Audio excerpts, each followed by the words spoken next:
노화는 겉모습에만 나타나지 않습니다. 내장이나 뼈, 혈관이 건조하면 다양한 질병으로 이어질 수 있습니다.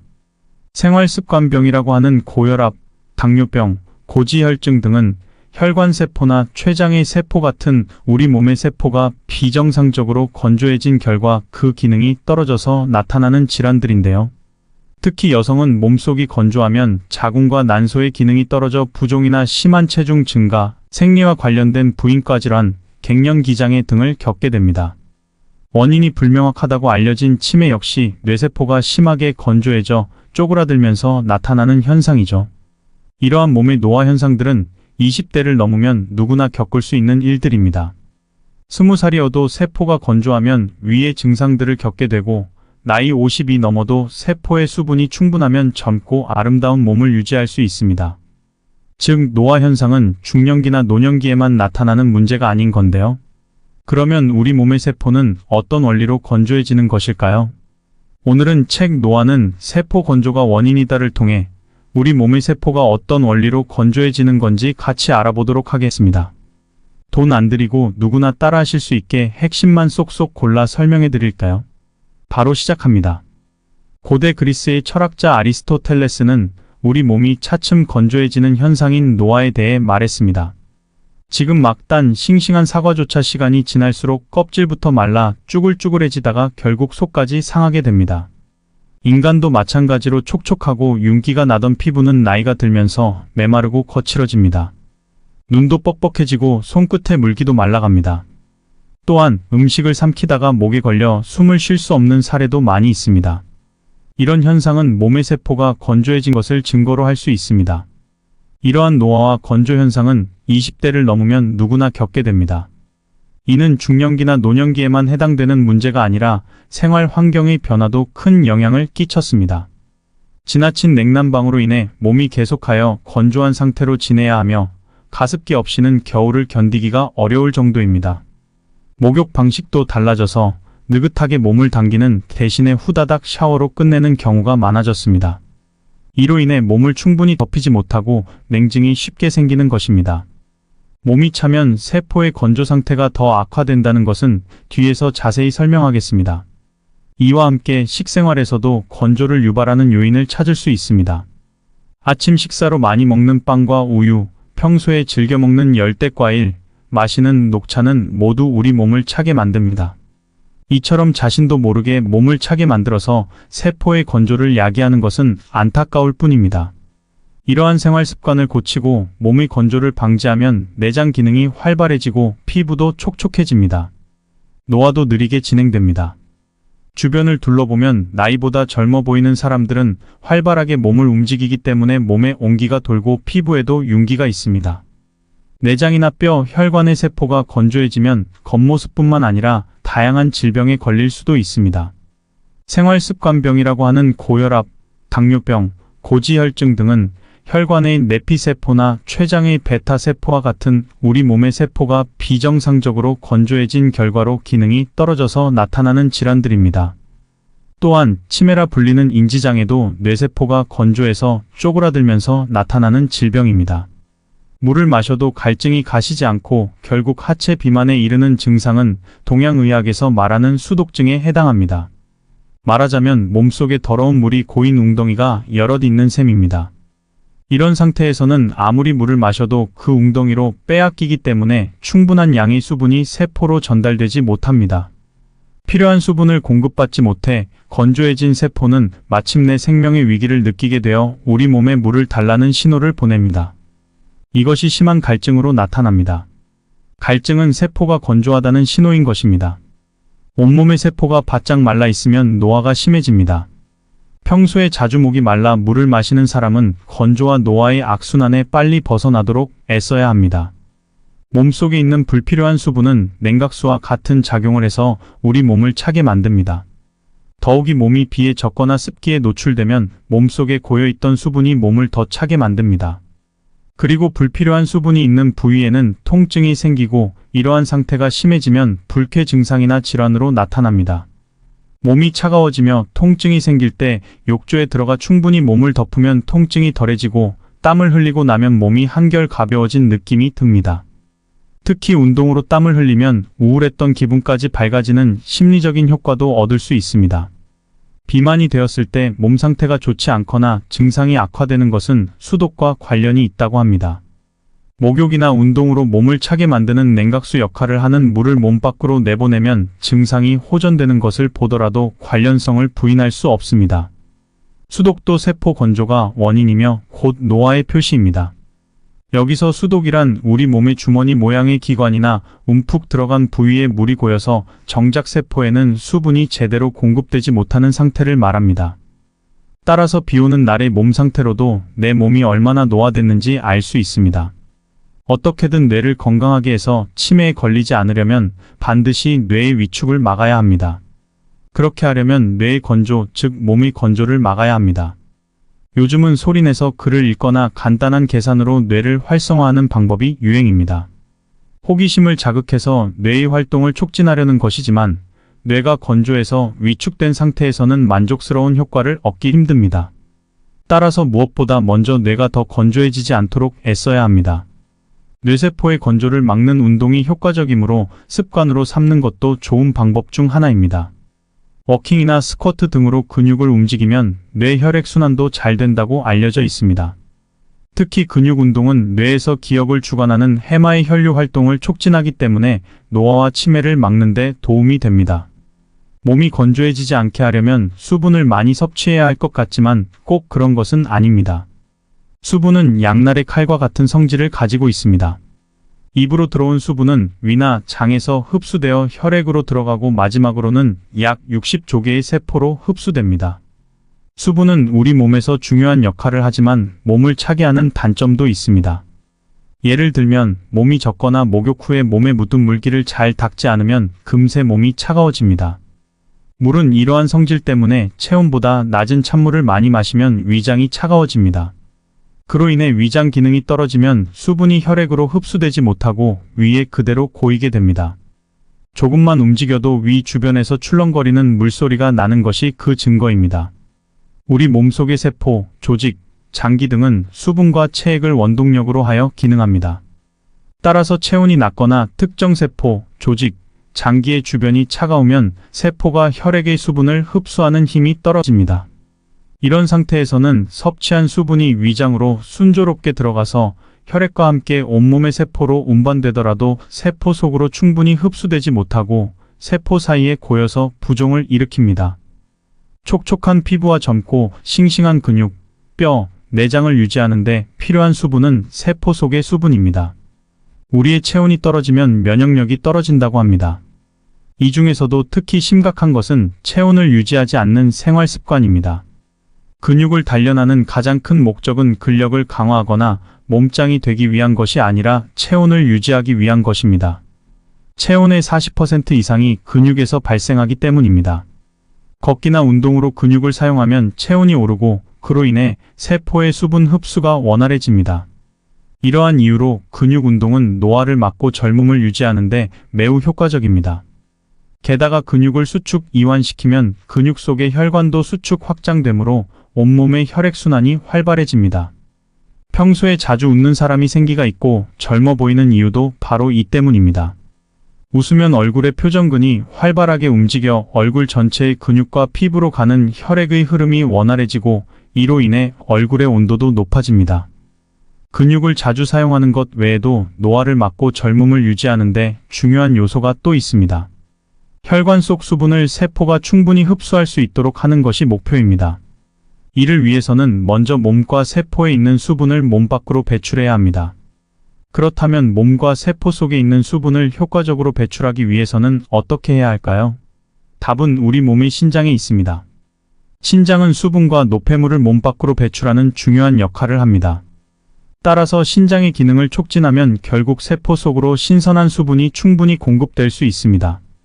우리 몸에서 염분은 항상 수분과 함께 기능합니다. 예를 들어 설사나 구토를 하면 많은 수분이 몸 밖으로 배출됩니다.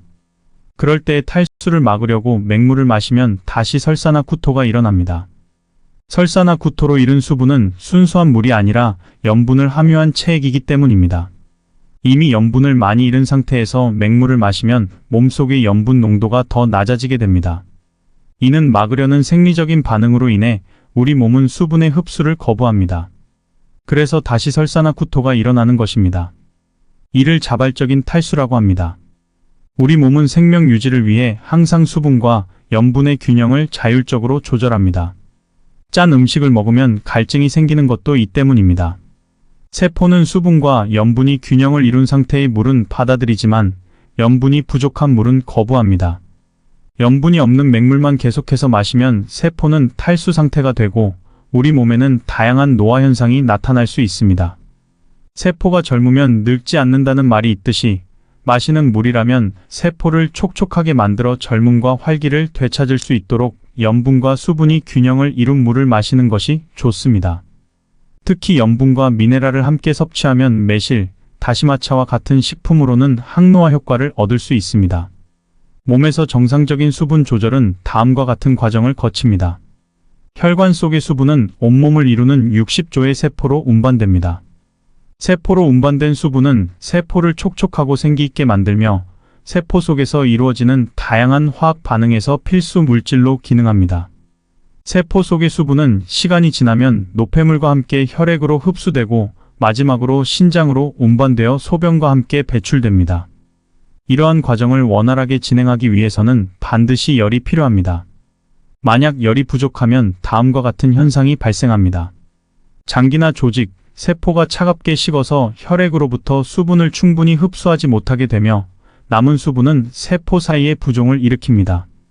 이처럼 수분 조절, 즉 몸속의 물을 관리하는데 실패하면 불필요한 부위에서 수분이 증가하여 중요한 세포가 심각한 수분 부족 상태를 겪어야 합니다. 물을 많이 마셔도 몸이 건조해지는 이유는 바로 이러한 메커니즘 때문입니다. 그러니 물기를 머금은 듯 촉촉한 몸을 만들려면 수분 섭취량을 늘리는 것이 아니라 섭취한 수분이 세포 속으로 충분히 흡수될 수 있도록 해야 합니다. 느긋하게 욕조에 몸을 담그거나 사우나에서 땀을 흘릴 때 몸 밖으로 수분이 많이 빠져나간다는 것을 생각해 보세요. 분명히 몸 밖으로 수분이 많이 배출되는데도 피부는 촉촉하고 매끈합니다. 푸석푸석하던 얼굴은 붓기가 사라지고 탄력이 생기며 턱선도 날렵해집니다. 목욕 등으로 몸이 따뜻해지면 우리 몸에서 수분 조절을 담당하는 신장도 따뜻해집니다. 이로 인해 신장의 기능이 활성화되어 몸속에 불필요한 수분이 신속하게 배출됩니다. 게다가 몸이 따뜻해지면 피부 세포의 대사도 활발해지기 때문에 물기가 부족해 마르고 생기가 없던 피부 세포가 신선한 수분을 흡수하여 촉촉함을 되찾습니다. 땀을 많이 흘리면 땀이 천연 보습 요소로 작용하여 피부 표면을 촉촉하고 윤기 있고 탄력 있게 만들어줍니다. 이처럼 피부는 스스로를 윤택하게 만들 수 있는 능력이 있습니다. 이러한 피부 본연의 힘이 발휘되도록 한다면 인위적인 보습에 의존하지 않더라도 젊은 피부를 유지할 수 있습니다. 몸을 따뜻하게 유지하고 적절한 땀을 흘리는 것 외에도 피부의 건조를 막기 위해 필요한 것이 있습니다. 수분을 흡수하여 촉촉해진 세포가 그 상태를 계속 유지할 수 있는 힘, 즉 수분 보습력을 높이는 일입니다. 굴, 해삼, 가자미, 조림 등과 같은 식품에 들어있는 성분은 피부를 촉촉하고 탄력 있게 만들어줍니다. 이러한 식품을 자주 섭취하면 세포의 수분 상태가 정상으로 회복되므로 피부 건조 증상도 점차 개선될 것입니다. 피부 세포를 촉촉하게 하는 것이야말로 피부를 젊고 생기 있게 만드는 가장 효율적인 방법입니다. 당근, 사과, 소금 주스는 신장의 기능을 강화하여 세포의 건조를 막는 대표적인 항노화 음료입니다. 인삼 같은 뿌리를 약용하는 생약은 대개 큰 병으로 매우 쇠약한 신체의 회복을 돕거나 허약한 체질을 개선하는 데 사용됩니다. 음식 중에서는 뿌리 채소가 신장의 기능을 강화하는 데 좋습니다. 특히 당근은 과도한 수분으로 인해 몸이 찬 사람에게 아주 좋습니다. 과일 중에서 사과는 북쪽 지방에서 생산되며 색상도 붉어서 몸을 차게 할 염려가 있습니다. 그러나 당근과 사과의 소금을 함께 섭취하면 앞서 설명한 대로 수분과 염분이 균형을 이루게 되므로 세포의 수분을 더 효율적으로 공급할 수 있습니다. 당근은 채소 중에서 미네랄이 풍부하며 사과도 미네랄과 비타민이 풍부합니다. 게다가 당근과 사과를 함께 갈아 마시면 당근의 특유의 향이 약해져서 영양뿐만 아니라 맛도 한결 좋아집니다. 당근 주스는 영양소가 풍부하고 비타민과 미네랄이 균형을 이룬 음료입니다. 그러나 일부 사람들은 마시고 나서 속이 메스꺼워지거나 몸이 차가워질 수 있습니다. 필자는 임상 경험을 통해 몸속에 불필요한 수분이 쌓이면 세포가 건조해질수록 이와 같은 반응이 많이 나타난다는 사실을 알게 되었습니다. 그래서 몸속에 생긴 물웅덩이가 당근 사과 주스의 흡수를 방해하지 못하도록 소금을 첨가하여 세포의 수분 흡수력을 높였습니다. 또한 생강은 혈액순환과 이뇨작용을 촉진하며 몸을 따뜻하게 하고 소화작용을 합니다. 생강의 주요 효능은 다음과 같습니다. 몸을 덮어서 땀을 발산하고 혈액과 체액의 흐름을 원활하게 합니다. 수분을 잘 배출하여 몸속의 과도한 수분을 제거합니다. 기운을 높이고 우울한 기분을 밝게 합니다. 생강은 혈소판의 응집력을 낮추어 혈전 형성을 예방하고 치료합니다. 일상적으로 생강을 자주 섭취하면 신장의 혈액순환이 원활해지고 몸도 따뜻해집니다. 이러한 효능을 간편하게 음료로 섭취할 수 있도록 생강 홍차가 만들어졌습니다. 생강 홍차는 생강과 홍차, 그리고 흑설탕 또는 꿀로 만들어집니다. 홍차는 몸을 따뜻하게 하고 카페인 성분이 이뇨작용을 합니다. 여기에 미네랄이 풍부한 흑설탕이 들어가기 때문에 추가적인 효과도 얻을 수 있습니다. 식물은 자라는 곳의 기후에 맞는 성질을 갖습니다. 자연의 원리에 따라 추운 지방에서 자라는 식물은 따뜻한 성질을 갖습니다. 성질이 차면 추위를 이겨내지 못해 잘 생존할 수 없기 때문입니다. 그래서 북쪽 지방에서 생산된 채소와 과일은 몸을 따뜻하게 하고 남쪽 지방에서 생산된 것은 몸을 차게 합니다. 남쪽 지방에 사는 사람들은 몸을 덮는 음식만 먹으면 몸이 뜨거워져서 잘 수 없습니다. 마찬가지로 북쪽 지방에 사는 사람들은 몸을 차게 하는 음식만 먹으면 추위를 견뎌낼 수 없습니다. 한국이나 일본과 같은 사계절이 있는 곳에서는 여름에는 찬 성질을 가진 음식이 나오고 겨울에는 따뜻한 성질을 가진 음식이 나옵니다. 이를 통해 어떤 사람이든 자연의 섭리에 따라 음식을 선택하면 젊고 건강하게 살 수 있습니다. 채소 중에서는 당근, 연근, 우엉, 마늘의 뿌리 채소가 몸을 따뜻하게 하는 양성식품입니다. 포도, 건자두, 사과와 같은 북쪽 지방에서 생산된 과일, 연어, 메밀도 몸을 따뜻하게 합니다. 반대로 바나나, 파인애플, 토마토, 수박, 망고, 카레, 레몬, 귤, 오이, 커피와 같은 음식은 몸을 차게 합니다. 카레를 먹거나 커피를 마시면 배가 아프거나 설사를 하는 사람도 있습니다. 이는 카레나 커피가 배와 몸을 차게 만들기 때문입니다. 이런 양성식품도 따뜻하게 데워서 섭취하면 괜찮을 것 같지만 그렇지 않습니다. 물론 차게 먹는 것보다는 낫지만 남쪽 지방에서 생산된 것은 대체로 몸을 식히는 작용이 사라지지 않습니다. 몸이 건조한 사람은 몸속에 불필요한 수분이 쌓여 있으므로 그런 상태에서 몸을 차게 하는 음식을 먹으면 세포 건조와 노화가 더욱 심해집니다.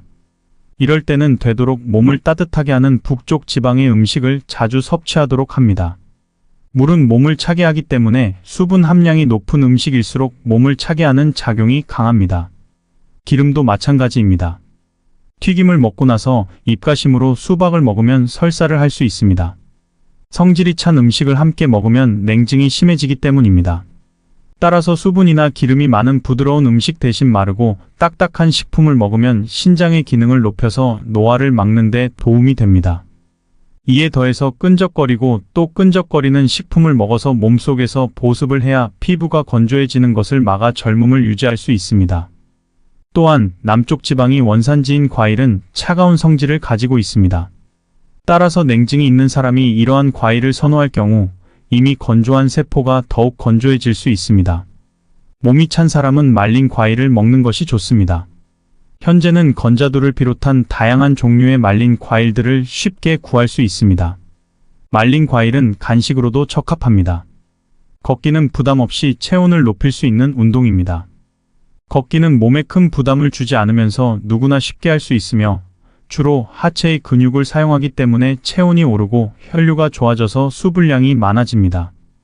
다시 말해 걷기만 해도 몸속에 불필요한 수분을 배출하여 노화를 늦출 수 있습니다. 하루에 1만 보 이상 걷는다면 동맥경화를 예방할 수 있다는 연구 결과도 있습니다. 스쿼트는 주로 하체의 근육을 사용하여 실내에서도 할 수 있는 간단한 운동입니다. 제자리에서 무릎을 굽히고 앉았다 일어나는 동작을 반복함으로써 근육을 단련하고 혈액순환이 잘 되어 체온이 오릅니다. 요통을 스쿼트로 극복한 남성 환자가 있습니다. 그는 스쿼트를 시작해 차츰 횟수를 늘려나갔고 1년간 꾸준히 계속하니 하루에 150회 이상이 가능하게 되고 허리 통증이 완전히 사라졌습니다. 스쿼트를 할 때에는 호흡에 주의해야 합니다. 무릎을 굽힐 때는 숨을 들이마시고 무릎을 펼 때는 숨을 내쉬도록 합니다. 당뇨병 환자들은 대개 상체에 비해 하체가 빈약한 편이었습니다. 하체가 빈약하면 세포가 건조해져 몸속에 불필요한 수분이 쌓이게 됩니다. 그래서 엉덩이 아래가 마치 깎은 듯 바짝 마른 체형이 되기 쉽습니다. 신장은 콩팥입니다. 하체를 튼튼히 하는 데는 뿌리 채소가 좋으며 특히 마가 효과가 뛰어납니다. 당근, 사과, 양파 주스를 매일 마시고 20분 이상 매일 1분에 70에서 80m 정도의 속도로 걷는 것이 좋습니다.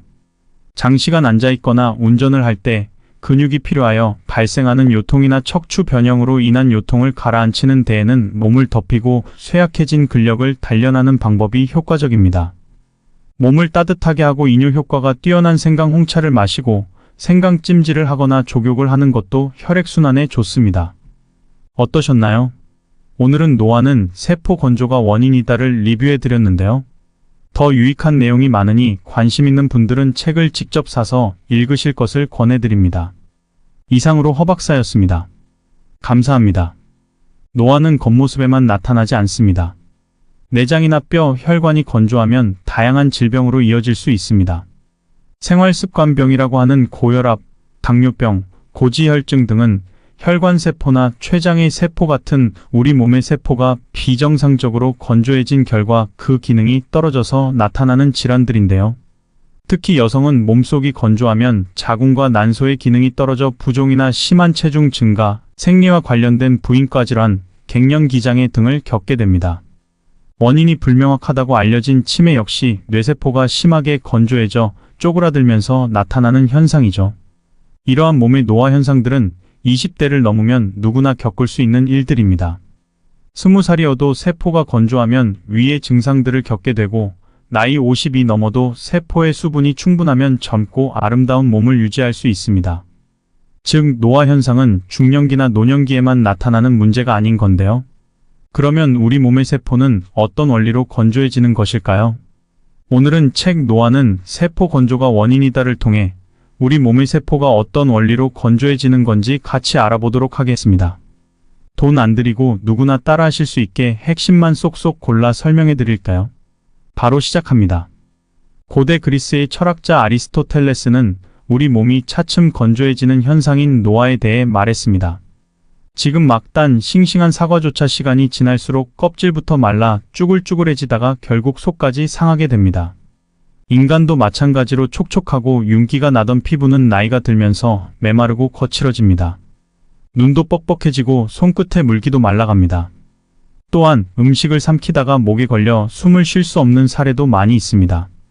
이런 현상은 몸의 세포가 건조해진 것을 증거로 할 수 있습니다. 이러한 노화와 건조 현상은 20대를 넘으면 누구나 겪게 됩니다. 이는 중년기나 노년기에만 해당되는 문제가 아니라 생활 환경의 변화도 큰 영향을 끼쳤습니다. 지나친 냉난방으로 인해 몸이 계속하여 건조한 상태로 지내야 하며 가습기 없이는 겨울을 견디기가 어려울 정도입니다. 목욕 방식도 달라져서 느긋하게 몸을 당기는 대신에 후다닥 샤워로 끝내는 경우가 많아졌습니다. 이로 인해 몸을 충분히 덮이지 못하고 냉증이 쉽게 생기는 것입니다. 몸이 차면 세포의 건조 상태가 더 악화된다는 것은 뒤에서 자세히 설명하겠습니다. 이와 함께 식생활에서도 건조를 유발하는 요인을 찾을 수 있습니다. 아침 식사로 많이 먹는 빵과 우유, 평소에 즐겨 먹는 열대과일, 마시는 녹차는 모두 우리 몸을 차게 만듭니다. 이처럼 자신도 모르게 몸을 차게 만들어서 세포의 건조를 야기하는 것은 안타까울 뿐입니다. 이러한 생활 습관을 고치고 몸의 건조를 방지하면 내장 기능이 활발해지고 피부도 촉촉해집니다. 노화도 느리게 진행됩니다. 주변을 둘러보면 나이보다 젊어 보이는 사람들은 활발하게 몸을 움직이기 때문에 몸에 온기가 돌고 피부에도 윤기가 있습니다. 내장이나 뼈, 혈관의 세포가 건조해지면 겉모습뿐만 아니라 다양한 질병에 걸릴 수도 있습니다. 생활습관병이라고 하는 고혈압, 당뇨병, 고지혈증 등은 혈관의 내피세포나 췌장의 베타세포와 같은 우리 몸의 세포가 비정상적으로 건조해진 결과로 기능이 떨어져서 나타나는 질환들입니다. 또한 치매라 불리는 인지장애도 뇌세포가 건조해서 쪼그라들면서 나타나는 질병입니다. 물을 마셔도 갈증이 가시지 않고 결국 하체 비만에 이르는 증상은 동양의학에서 말하는 수독증에 해당합니다. 말하자면 몸속에 더러운 물이 고인 웅덩이가 여럿 있는 셈입니다. 이런 상태에서는 아무리 물을 마셔도 그 웅덩이로 빼앗기기 때문에 충분한 양의 수분이 세포로 전달되지 못합니다. 필요한 수분을 공급받지 못해 건조해진 세포는 마침내 생명의 위기를 느끼게 되어 우리 몸에 물을 달라는 신호를 보냅니다. 이것이 심한 갈증으로 나타납니다. 갈증은 세포가 건조하다는 신호인 것입니다. 온몸의 세포가 바짝 말라 있으면 노화가 심해집니다. 평소에 자주 목이 말라 물을 마시는 사람은 건조와 노화의 악순환에 빨리 벗어나도록 애써야 합니다. 몸속에 있는 불필요한 수분은 냉각수와 같은 작용을 해서 우리 몸을 차게 만듭니다. 더욱이 몸이 비에 젖거나 습기에 노출되면 몸속에 고여있던 수분이 몸을 더 차게 만듭니다. 그리고 불필요한 수분이 있는 부위에는 통증이 생기고 이러한 상태가 심해지면 불쾌 증상이나 질환으로 나타납니다. 몸이 차가워지며 통증이 생길 때 욕조에 들어가 충분히 몸을 덮으면 통증이 덜해지고 땀을 흘리고 나면 몸이 한결 가벼워진 느낌이 듭니다. 특히 운동으로 땀을 흘리면 우울했던 기분까지 밝아지는 심리적인 효과도 얻을 수 있습니다. 비만이 되었을 때 몸 상태가 좋지 않거나 증상이 악화되는 것은 수독과 관련이 있다고 합니다. 목욕이나 운동으로 몸을 차게 만드는 냉각수 역할을 하는 물을 몸 밖으로 내보내면 증상이 호전되는 것을 보더라도 관련성을 부인할 수 없습니다. 수독도 세포 건조가 원인이며 곧 노화의 표시입니다. 여기서 수독이란 우리 몸의 주머니 모양의 기관이나 움푹 들어간 부위에 물이 고여서 정작 세포에는 수분이 제대로 공급되지 못하는 상태를 말합니다. 따라서 비오는 날의 몸 상태로도 내 몸이 얼마나 노화됐는지 알 수 있습니다. 어떻게든 뇌를 건강하게 해서 치매에 걸리지 않으려면 반드시 뇌의 위축을 막아야 합니다. 그렇게 하려면 뇌의 건조, 즉 몸의 건조를 막아야 합니다. 요즘은 소리내서 글을 읽거나 간단한 계산으로 뇌를 활성화하는 방법이 유행입니다.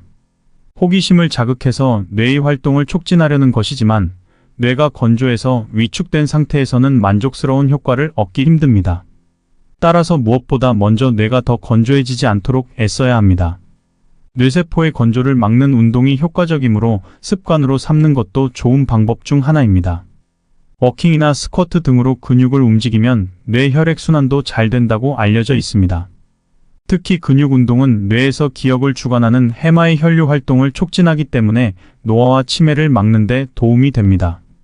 몸이 건조해지지 않게 하려면 수분을 많이 섭취해야 할 것 같지만 꼭 그런 것은 아닙니다. 수분은 양날의 칼과 같은 성질을 가지고 있습니다. 입으로 들어온 수분은 위나 장에서 흡수되어 혈액으로 들어가고 마지막으로는 약 60조 개의 세포로 흡수됩니다. 수분은 우리 몸에서 중요한 역할을 하지만 몸을 차게 하는 단점도 있습니다. 예를 들면 몸이 젖거나 목욕 후에 몸에 묻은 물기를 잘 닦지 않으면 금세 몸이 차가워집니다. 물은 이러한 성질 때문에 체온보다 낮은 찬물을 많이 마시면 위장이 차가워집니다. 그로 인해 위장 기능이 떨어지면 수분이 혈액으로 흡수되지 못하고 위에 그대로 고이게 됩니다. 조금만 움직여도 위 주변에서 출렁거리는 물소리가 나는 것이 그 증거입니다. 우리 몸속의 세포, 조직, 장기 등은 수분과 체액을 원동력으로 하여 기능합니다. 따라서 체온이 낮거나 특정 세포, 조직, 장기의 주변이 차가우면 세포가 혈액의 수분을 흡수하는 힘이 떨어집니다. 이런 상태에서는 섭취한 수분이 위장으로 순조롭게 들어가서 혈액과 함께 온몸의 세포로 운반되더라도 세포 속으로 충분히 흡수되지 못하고 세포 사이에 고여서 부종을 일으킵니다. 촉촉한 피부와 젊고 싱싱한 근육, 뼈, 내장을 유지하는데 필요한 수분은 세포 속의 수분입니다. 우리의 체온이 떨어지면 면역력이 떨어진다고 합니다.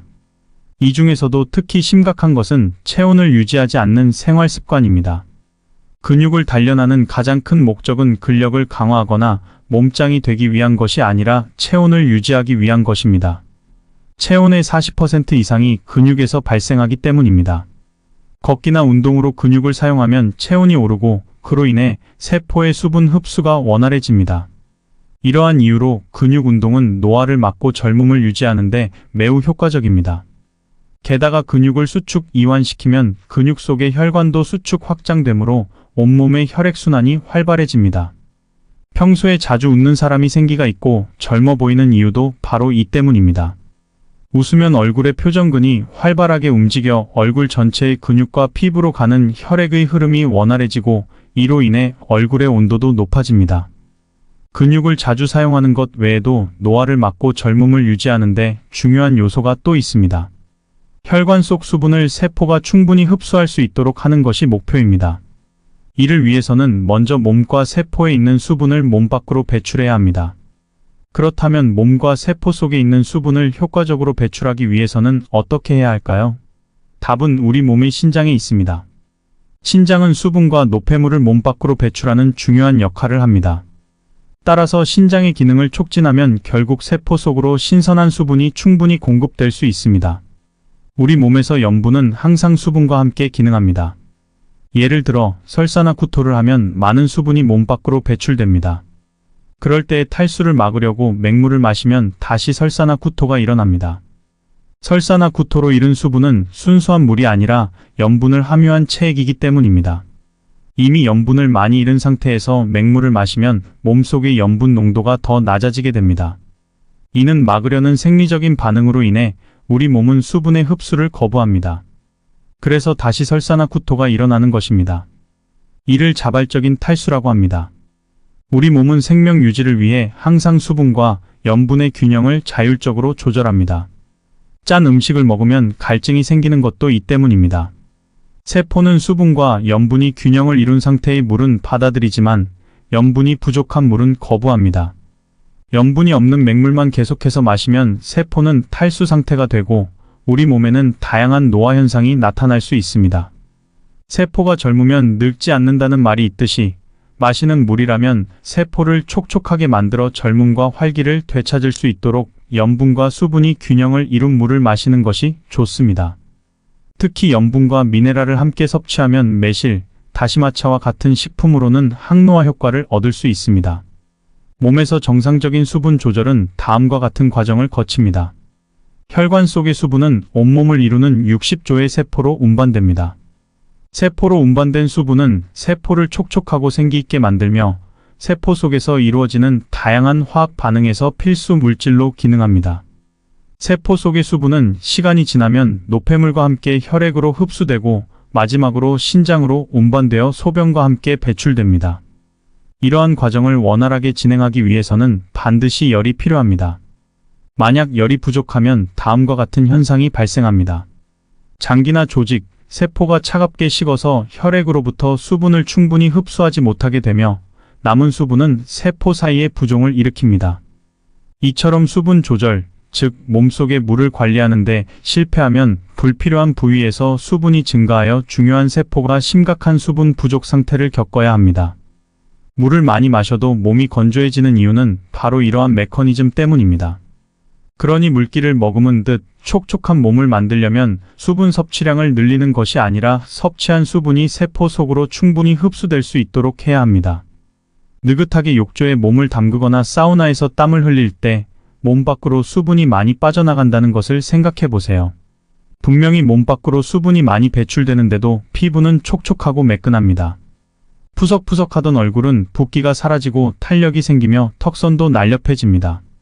목욕 등으로 몸이 따뜻해지면 우리 몸에서 수분 조절을 담당하는 신장도 따뜻해집니다. 이로 인해 신장의 기능이 활성화되어 몸속에 불필요한 수분이 신속하게 배출됩니다. 게다가 몸이 따뜻해지면 피부 세포의 대사도 활발해지기 때문에 물기가 부족해 마르고 생기가 없던 피부 세포가 신선한 수분을 흡수하여 촉촉함을 되찾습니다. 땀을 많이 흘리면 땀이 천연 보습 요소로 작용하여 피부 표면을 촉촉하고 윤기 있고 탄력 있게 만들어줍니다. 이처럼 피부는 스스로를 윤택하게 만들 수 있는 능력이 있습니다. 이러한 피부 본연의 힘이 발휘되도록 한다면 인위적인 보습에 의존하지 않더라도 젊은 피부를 유지할 수 있습니다. 몸을 따뜻하게 유지하고 적절한 땀을 흘리는 것 외에도 피부의 건조를 막기 위해 필요한 것이 있습니다. 수분을 흡수하여 촉촉해진 세포가 그 상태를 계속 유지할 수 있는 힘, 즉 수분 보습력을 높이는 일입니다. 굴, 해삼, 가자미 조림 등과 같은 식품에 들어있는 성분은 피부를 촉촉하고 탄력 있게 만들어줍니다. 이러한 식품을 자주 섭취하면 세포의 수분 상태가 정상으로 회복되므로 피부 건조 증상도 점차 개선될 것입니다. 피부 세포를 촉촉하게 하는 것이야말로 피부를 젊고 생기 있게 만드는 가장 효율적인 방법입니다. 당근, 사과, 소금 주스는 신장의 기능을 강화하여 세포의 건조를 막는 대표적인 항노화 음료입니다. 인삼 같은 뿌리를 약용하는 생약은 대개 큰 병으로 매우 쇠약한 신체의 회복을 돕거나 허약한 체질을 개선하는 데 사용됩니다. 음식 중에서는 뿌리 채소가 신장의 기능을 강화하는 데 좋습니다. 특히 당근은 과도한 수분으로 인해 몸이 찬 사람에게 아주 좋습니다. 과일 중에서 사과는 북쪽 지방에서 생산되며 색상도 붉어서 몸을 차게 할 염려가 있습니다. 그러나 당근과 사과의 소금을 함께 섭취하면 앞서 설명한 대로 수분과 염분이 균형을 이루게 되므로 세포의 수분을 더 효율적으로 공급할 수 있습니다. 당근은 채소 중에서 미네랄이 풍부하며 사과도 미네랄과 비타민이 풍부합니다. 게다가 당근과 사과를 함께 갈아 마시면 당근의 특유의 향이 약해져서 영양뿐만 아니라 맛도 한결 좋아집니다. 당근 주스는 영양소가 풍부하고 비타민과 미네랄이 균형을 이룬 음료입니다. 그러나 일부 사람들은 마시고 나서 속이 메스꺼워지거나 몸이 차가워질 수 있습니다. 필자는 임상 경험을 통해 몸속에 불필요한 수분이 쌓이면 세포가 건조해질수록 이와 같은 반응이 많이 나타난다는 사실을 알게 되었습니다. 그래서 몸속에 생긴 물웅덩이가 당근 사과 주스의 흡수를 방해하지 못하도록 소금을 첨가하여 세포의 수분 흡수력을 높였습니다. 또한 생강은 혈액순환과 이뇨작용을 촉진하며 몸을 따뜻하게 하고 소화작용을 합니다. 생강의 주요 효능은 다음과 같습니다. 몸을 덮어서 땀을 발산하고 혈액과 체액의 흐름을 원활하게 합니다. 수분을 잘 배출하여 몸속의 과도한 수분을 제거합니다. 기운을 높이고 우울한 기분을 밝게 합니다. 생강은 혈소판의 응집력을 낮추어 혈전 형성을 예방하고 치료합니다. 일상적으로 생강을 자주 섭취하면 신장의 혈액순환이 원활해지고 몸도 따뜻해집니다. 이러한 효능을 간편하게 음료로 섭취할 수 있도록 생강 홍차가 만들어졌습니다. 생강 홍차는 생강과 홍차, 그리고 흑설탕 또는 꿀로 만들어집니다. 홍차는 몸을 따뜻하게 하고 카페인 성분이 이뇨작용을 합니다. 여기에 미네랄이 풍부한 흑설탕이 들어가기 때문에 추가적인 효과도 얻을 수 있습니다.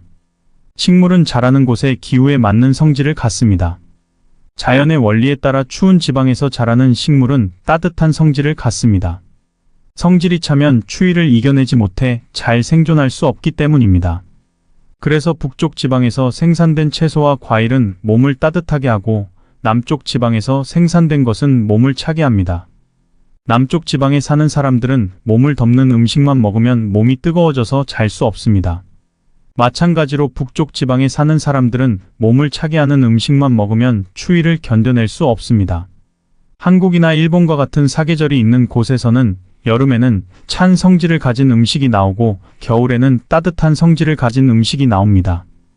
이를 통해 어떤 사람이든 자연의 섭리에 따라 음식을 선택하면 젊고 건강하게 살 수 있습니다. 채소 중에서는 당근, 연근, 우엉, 마늘의 뿌리 채소가 몸을 따뜻하게 하는 양성식품입니다. 포도, 건자두, 사과와 같은 북쪽 지방에서 생산된 과일, 연어, 메밀도 몸을 따뜻하게 합니다.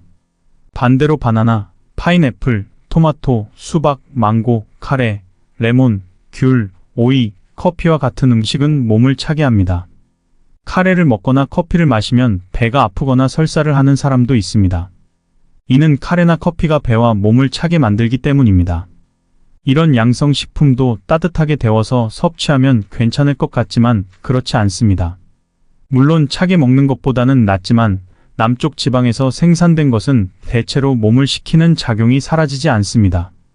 몸이 건조한 사람은 몸속에 불필요한 수분이 쌓여 있으므로 그런 상태에서 몸을 차게 하는 음식을 먹으면 세포 건조와 노화가 더욱 심해집니다. 이럴 때는 되도록 몸을 따뜻하게 하는 북쪽 지방의 음식을 자주 섭취하도록 합니다. 물은 몸을 차게 하기 때문에 수분 함량이 높은 음식일수록 몸을 차게 하는 작용이 강합니다. 기름도 마찬가지입니다. 튀김을 먹고 나서 입가심으로 수박을 먹으면 설사를 할 수 있습니다. 성질이 찬 음식을 함께 먹으면 냉증이 심해지기 때문입니다. 따라서 수분이나 기름이 많은 부드러운 음식 대신 마르고 딱딱한 식품을 먹으면 신장의 기능을 높여서 노화를 막는 데 도움이 됩니다. 이에 더해서 끈적거리고 또 끈적거리는 식품을 먹어서 몸속에서 보습을 해야 피부가 건조해지는 것을 막아 젊음을 유지할 수 있습니다. 또한 남쪽 지방이 원산지인 과일은 차가운 성질을 가지고 있습니다. 따라서 냉증이 있는 사람이 이러한 과일을 선호할 경우 이미 건조한 세포가 더욱 건조해질 수 있습니다. 몸이 찬 사람은 말린 과일을 먹는 것이 좋습니다. 현재는 건자두를 비롯한 다양한 종류의 말린 과일들을 쉽게 구할 수 있습니다. 말린 과일은 간식으로도 적합합니다. 걷기는 부담 없이 체온을 높일 수 있는 운동입니다. 걷기는 몸에 큰 부담을 주지 않으면서 누구나 쉽게 할 수 있으며 주로 하체의 근육을 사용하기 때문에 체온이 오르고 혈류가 좋아져서 수분량이 많아집니다. 다시 말해 걷기만 해도 몸속에 불필요한 수분을 배출하여 노화를 늦출 수 있습니다. 하루에 1만 보 이상 걷는다면 동맥경화를 예방할 수 있다는 연구 결과도 있습니다. 스쿼트는 주로 하체의 근육을 사용하여 실내에서도 할 수 있는 간단한 운동입니다. 제자리에서 무릎을 굽히고 앉았다 일어나는 동작을 반복함으로써 근육을 단련하고 혈액순환이 잘 되어 체온이 오릅니다. 요통을 스쿼트로 극복한 남성 환자가 있습니다. 그는 스쿼트를 시작해 차츰 횟수를 늘려나갔고 1년간 꾸준히 계속하니 하루에 150회 이상이 가능하게 되고 허리 통증이 완전히 사라졌습니다. 스쿼트를 할 때에는 호흡에 주의해야 합니다. 무릎을 굽힐 때는 숨을 들이마시고 무릎을 펼 때는 숨을 내쉬도록 합니다. 당뇨병 환자들은 대개 상체에 비해 하체가 빈약한 편이었습니다. 하체가 빈약하면 세포가 건조해져 몸속에 불필요한 수분이 쌓이게 됩니다. 그래서 엉덩이 아래가 마치 깎은 듯 바짝 마른 체형이 되기 쉽습니다. 신장은 콩팥입니다. 하체를 튼튼히 하는 데는 뿌리 채소가 좋으며 특히 마가 효과가 뛰어납니다. 당근, 사과, 양파 주스를 매일 마시고 20분 이상 매일 1분에 70에서 80m 정도의 속도로 걷는 것이 좋습니다. 장시간 앉아있거나 운전을 할 때 근육이 필요하여 발생하는 요통이나 척추 변형으로 인한 요통을 가라앉히는 데에는 몸을 덮이고 쇠약해진 근력을 단련하는 방법이 효과적입니다. 몸을 따뜻하게 하고 이뇨 효과가 뛰어난 생강 홍차를 마시고 생강 찜질을 하거나 족욕을 하는 것도 혈액순환에 좋습니다. 어떠셨나요? 오늘은 노화는 세포 건조가 원인이다를 리뷰해 드렸는데요. 더 유익한 내용이 많으니 관심 있는 분들은 책을 직접 사서 읽으실 것을 권해드립니다. 이상으로 허박사였습니다. 감사합니다.